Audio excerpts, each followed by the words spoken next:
Karakteristik audit bank syariah. Karakteristik audit perbankan syariah adalah ciri khas atau keunikan dalam proses pemeriksaan terhadap bank syariah yang membedakan dari audit konvensional.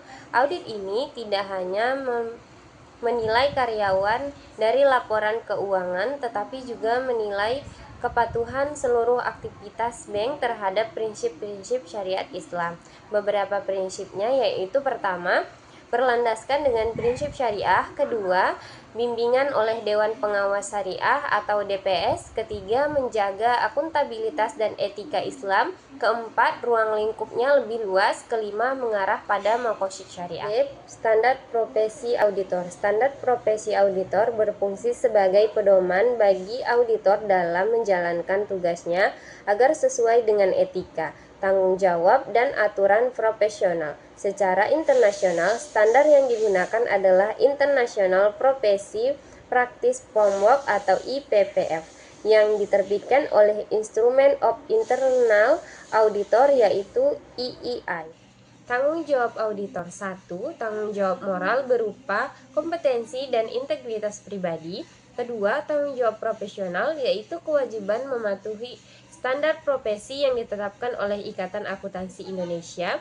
IPPF menekankan pentingnya independensi, kecakapan profesional, dan kemampuan mendeteksi kecurangan. Seiring waktu, fungsi auditor internal tidak hanya memeriksa tetapi juga memberikan pandangan strategis ke depan bagi organisasi. C. Standar prosedur audit. Standar prosedur audit yaitu melakukan inflaksi pengamatan, permintaan keterangan, dan konfirmasi. Standar prosedur audit yaitu adalah pedoman bagi auditor dalam melakukan infleksi, observasi, permintaan keterangan, dan konfirmasi untuk menilai kewajaran laporan keuangan serta kepatuhan terhadap prinsip syariah. Standar audit syariah dan standar audit konvensional. Pertama, standar audit syariah. Standar prosedur audit syariah melibatkan serangkaian tahapan termasuk perencanaan, pelaksanaan, pengujian, dan pelaporan, dengan fokus utama pada kepatuhan terhadap prinsip syariah dan standar akuntansi syariah yang relevan. Prosedur audit syariah lebih luas daripada audit konvensional karena mencakup evaluasi terhadap kesesuaian operasional dan transaksi lembaga keuangan dengan prinsip syariah. Audit konvensional. Prosedur audit konvensional ada serangkaian tahapan yang sistematis dan struktur untuk menghasilkan opini independen terhadap kewajaran laporan keuangan suatu entitas.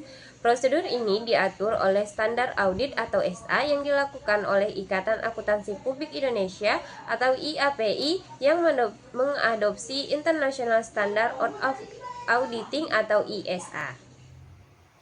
Di Indonesia, standar audit diatur dalam Standar Profesional Akuntan Publik atau SPAP yang diterbitkan oleh Ikatan Akuntan Indonesia atau IAI. SPAP meliputi beberapa bagian penting seperti standar audit atau SA, standar review atau SR, standar jasa eksternal atau SJE, dan standar etika profesi akuntan publik atau SEPA.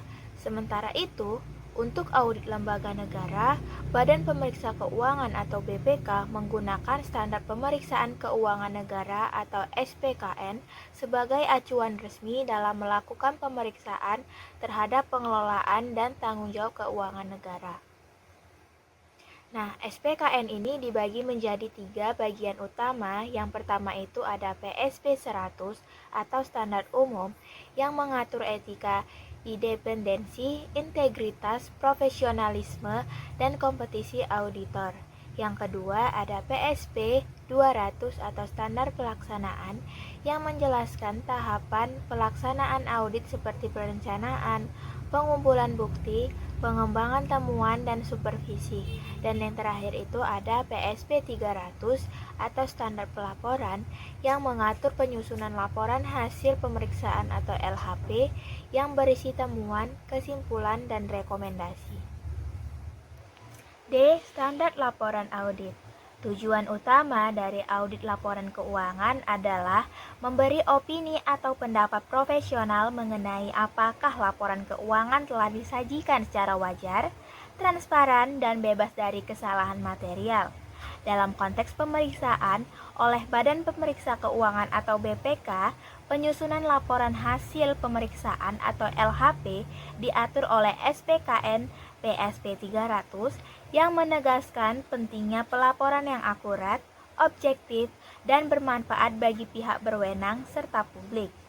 Nah, laporan audit yang baik harus memenuhi beberapa prinsip utama, yaitu penting dan relevan, hanya memuat hal-hal yang signifikan untuk dilaporkan, tepat waktu dan berguna, disusun sesuai kebutuhan penerima laporan, akurat dan didukung bukti agar dapat diandalkan kebenarannya, objektif dan meyakinkan berdasarkan fakta dan analisis yang logis, jelas, sederhana, dan ringkas agar mudah dipahami pembaca, lengkap namun padat,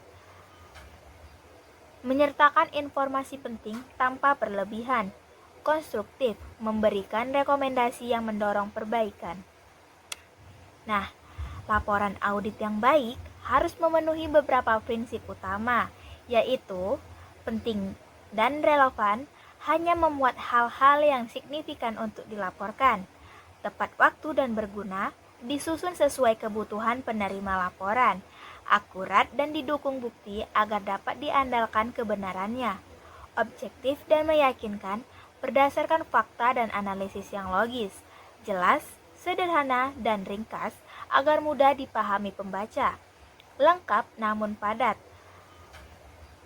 menyertakan informasi penting tanpa berlebihan, konstruktif, memberikan rekomendasi yang mendorong perbaikan.